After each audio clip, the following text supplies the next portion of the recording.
What's going on, beautiful people? It's your boy Warren Watches Wrestling, and today we are back at you with another video, another SummerSlam video. SummerSlam is the second biggest show of the year, the hot WrestleMania. So today we will be ranking the match buildups going into each feud at SummerSlam. This is just strictly off the feud that they have cooked up, the promo battles, the way we've been building up to SummerSlam. Some of these rankings might throw you off because there is some that you might think should be higher, you might think should be lower. It's based on my opinion. What feuds have I enjoyed? What feuds have got the most out of people? What feuds have been the most featured on these shows is all this is. It's not how good a match might be. It's not how good the history might be. It's simply off the feud that they have built going into SummerSlam. Don't disagree with me too hard. Don't hate me too much on this. If you are watching this, I appreciate you tuning in. Drop your boy a like, a subscribe. It goes a long way. I appreciate anything that you might do on this video. Definitely leave a comment if you want. Tell me how wrong or how right I am, what you agree and disagree with. Without further ado, let's start off with the feud that I think was built the least. And I'm kind of cheating here, but it's Sami Zayn and Finn Balor is coming in last place. They just haven't built this feud at all. I mean, they just announced this match at the end of last episode of SmackDown with Finn Balor winning a fatal four-way and Sami being told that he can earn a number one contendership if he wins this match. Match-wise, I'm kind of excited for it. I do think it'll be good, but build-wise, there hasn't been anything. It was announced last minute. We literally got the match last Friday. These two have not said a word to each other. Really not much build at all here. So this is going to come in last place. I feel like that is completely fair. And it will come in with a score of 1 out of 10. Up next, I think the second worst build feud has been the ladder match. Once again, I know it's very last minute feud. It's a step above Sami just because they have, Charlotte and Jade have a history. They've been going back and forth. Tiffany and Chelsea have a little bit of a bond going on there. But overall, for this match-wise, there's no build in it. I think we made a really bad tournament so far is part of the reason this is so low. I think we made bad decisions. Tiffany should have her own match. We did not need 2 DQ matches to get Charlotte and Jade in. That was really stupid as well. They could just have their own match. Part of it is just because I don't like the booking that has been done for this match at all so far. And I really think they're going to do something stupid with Julia and Lash on the last qualifying match as well. So that's why this is so low. That's why I have it this bottom tier, because I have not enjoyed it at all, with a score of 2.5 out of 10. Next we have Livinia. This one's criminal. This one should not be this low, just because these two are great workers. Like, Liv should be out there cutting better promos than just saying, I'm the greatest world champion of all time. She should have more to her character than that. She's been too caught up in the Danhausen and Dom feud, which we'll get to later. They've been more caught up in that feud than we have in this one. These two really haven't had no back and forth, just a couple of run-ins with Danhausen every now and then, and Io might come out to stop the Judgment Day when they interfere. That's all it has been. Other than that, there hasn't been much going on with this feud at all. And this one has no excuse. This wasn't announced last minute. This was announced right after Night of Champions. It's had the most leadway, and they haven't done nothing with it. It's inexcusable how they booked this. That's why I gave it a 3 out of 10. Up next, I have Trick and Corbin. Part of this is based on the feud, but part of it is also just the fact that we did not build this up in the right way at all. If this feud was Trick and Mello, probably would have put it a little bit higher. But the fact is, Trick and Corbin just came back. He's been there for a cup of coffee, and we gave him a SummerSlam match for the United States Championship. It's BS. It just shouldn't be the match. This shouldn't be the feud that they had. It should be Mello. If it was Mello, it probably would creep up into my top 5, because one thing I realized making this video, a lot of these feuds have not been great at all. But this one, it's more me just being upset that Mello's not here. They have told a little bit of a feud, which is why it's above the other ones. At least they had a little promo, like a little bit of back and forth calling each other out, but I can't give it that high of a score. That's why I gave it a 3 out of 10 as well. This one might surprise you that this one's this low, but in all honesty, they haven't done a good job building this feud up. It's 2 mainstream stars that should have great back and forth promos. Maybe they'll salvage it and give us a great episode of SmackDown with these two really taking shots at each other. But right now, we haven't had anything. The only thing we've been given in this feud so far is, whoopsie, I hit you in the eye with my title. No, you didn't. That was on purpose. That's all we've gotten. Sure, Punk hit a good line saying, I'm not going to lose to Dusty's kid. And then after that, we got Cody coming out saying, No, play my music. What are we doing? That's the feud that we have for the night one main event. It's been a complete miss. The only reason it's this high is because I trust these two that they might have a great segment on SmackDown that they can salvage it. But right now, I can't put this any higher than where it's at with a score of 4 out of 10, which is crazy. If you told me this was a feud, I would not think it'd be a 4 out of 10. I got Fatal Influence versus the Bella Twins and Paige over that feud, just because this one has a little bit of a backstory line, right? We had Fatal Influence feuding with Brie and Paige. We've had that storyline. We kind of told that storyline. We gave Fatal Influence the titles from them, so we already had a PLE match dedicated towards them. JC has kind of just been in limbo, hanging on by herself. With the return of Nikki does make it a little bit better. I'm sure they'll have a run-in or a little conversation probably backstage this week on Friday. But I think the feud has been okay. It's been all right. I think this is middle of the pack. I haven't spent too much time on it, but they have had matches against each other. So at least they have been building towards something. I'm perfectly fine with it. I'm just glad that they let Fatal Influence be on SummerSlam, to be honest. I give it a 4.5 out of 10. Up next, we have Penta and Gable. This one, I had a hard time ranking these two just because if you really think about it, you could give it a 10 out of 10. You could get a 10 out of 10. It could be your number one feud if you really dive into the backstory, which the video package before this match, I hope they run it, could be an all-timer. Like you had Chad Gable face Penta in Penta's debut match, and Penta beat Gable, which is why Chad went down this path of going down to AAA, became a luchador, mastered luchador, gained respect for luchador, and now he's going after the title that he was obsessed with but could never win. That's the title that turned him heel originally. So he's going for the title that turned him heel against the guy that sent him down to become El Grande Americano and have one of the greatest feuds of all time in AAA. So if you wanted to base it on that, yes, this feud would be a 10 out of 10. But that's not what the match buildup has been going into it. I'm basing it off of things that have happened since Chad Gable has returned. Like I said, I'm going to give it a little bit of leeway because it has the perfect backstory and it's in Chad Gable's hometown as well. But we're taking a little bit of that in consideration. But the match build so far to this point has really just been Chad Gable's apology tour, apologizing to luchadors, and the two that respect each other. Been no promos cut against each other. Been really no back or forth at all. They both had a video package on Monday, which I thought both were great. Chad Gable's was amazing. Like I said in my review, might be the best thing on Monday Night Raw. But this feud, it's good. So I gave it a 6 out of 10. Like I said, you could make it a 10 out of 10, but I only included some of the X factors, but it still has been a solid feud up to this point. Up next, I do have Roman and Seth. Same as Penta and Chad, but they have a lot more history. I didn't want to just give them both a 10 out of 10 based on the past is the past, but I did want to give it a little leadway because they do have a lot of history in the past.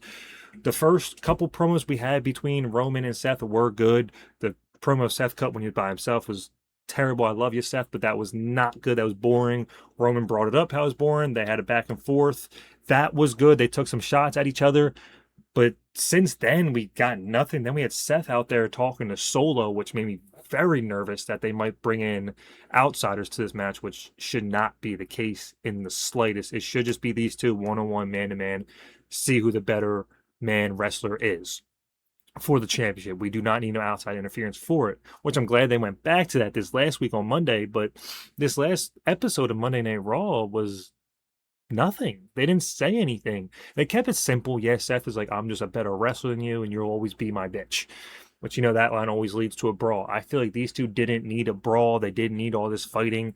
They could cut these promos on each other. They could take deep cuts, be respectful, and just build hype towards the match without being physical. This isn't one of those, we have to be physical to build hype for our match. Like I said, I am giving them a lot of leeway because I am happy that they just kept these two. We did have that whole thing at Saturday Night Main Event as well with Jalen Brunson and Roman, Tyrese and Seth. I'm not really even including that because that was just completely pointless and stupid. But I'm glad they just moved away from that. That was just a one-night thing. Like I said, overall, the feud has just been It's been okay, but I am giving them a little bit of leeway with the history. So I'm giving it like a 7 out of 10. This... I don't want to put this high. I really don't. But if you consider all things, this feud has been one of the most built up feuds in all of WWE right now.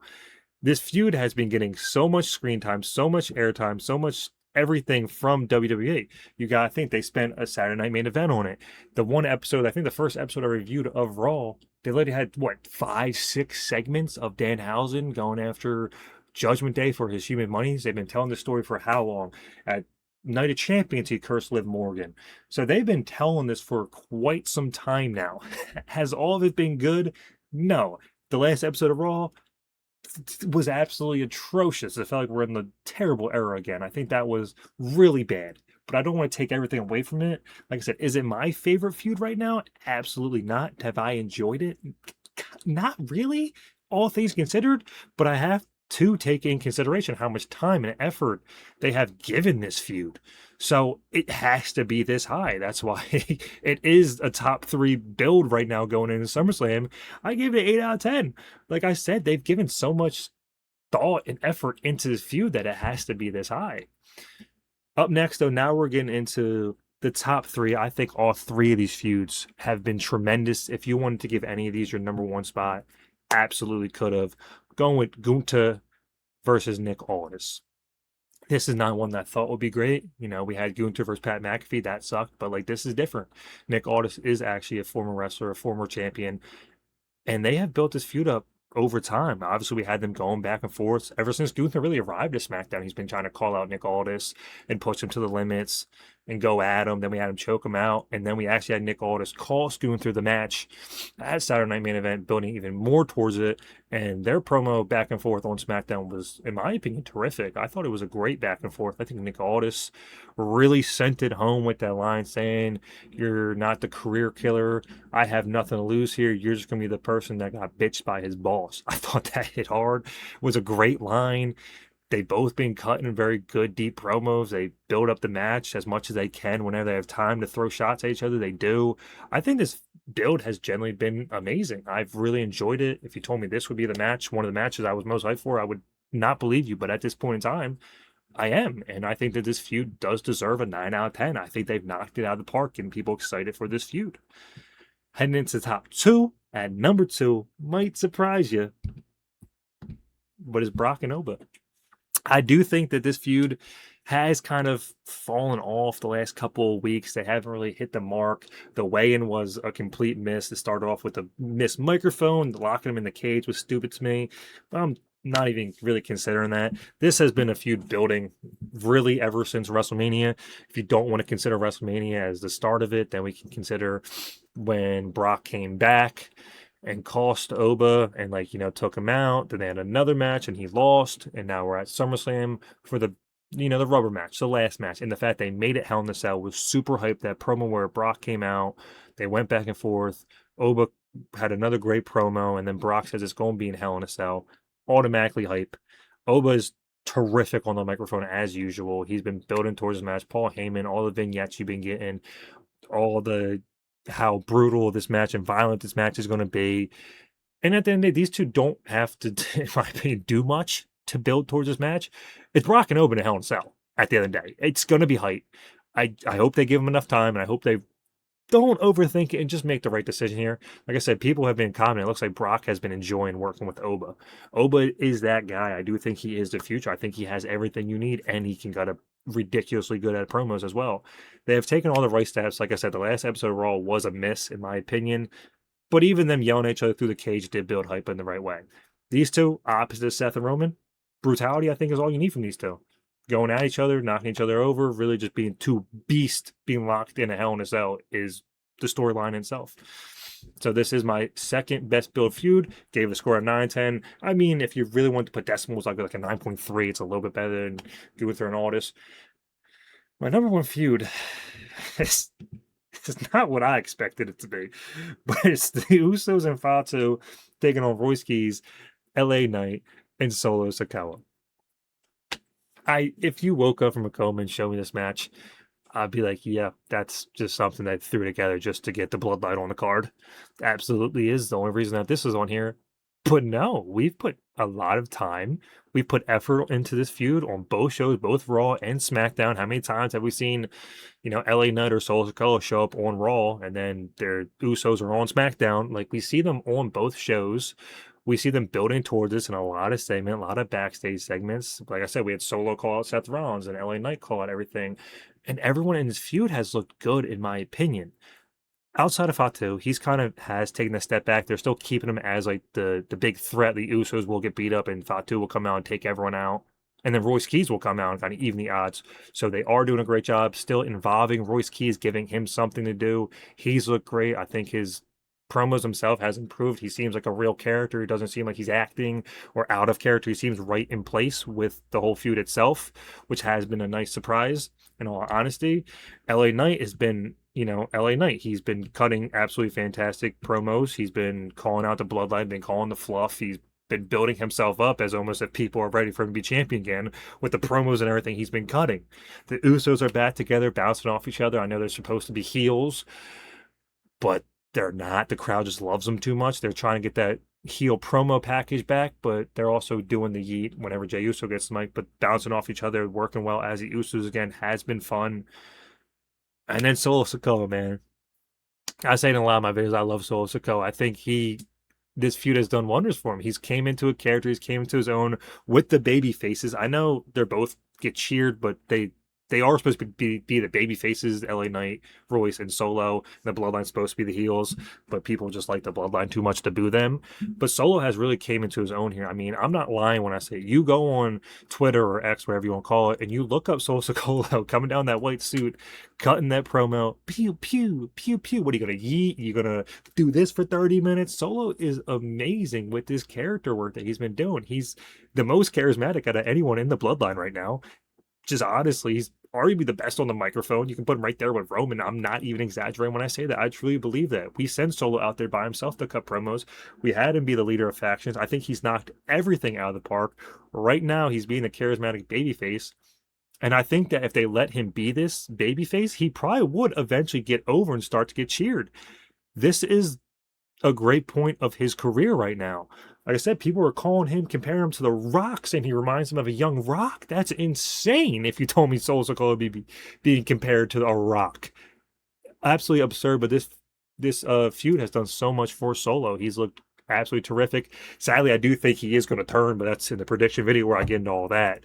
But build-up wise, this feud-wise, I think they absolutely have knocked this out of the park. And in all honesty, I was thinking about giving it a 10 out of 10, but I'm going to give it a 9.5 because there still is a little, mixed Raj group of guys together. So it's not really perfect, but it's been damn near perfect for what they have been trying to do for this feud so far.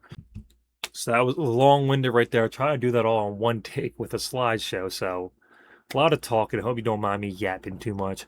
But it's been Warren watching wrestling. We're building up towards SummerSlam. Looking forward to making the post-show review of Night 1 and Night 2.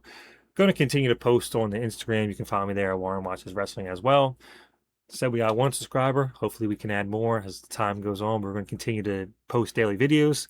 Please feel free to comment, leave a like, throw a subscribe in. Well, I appreciate anything that I get at this point, being a newcomer to the community. But it's been your boy Warren Watches Wrestling. Looking forward to SummerSlam. Y'all stay beautiful, world.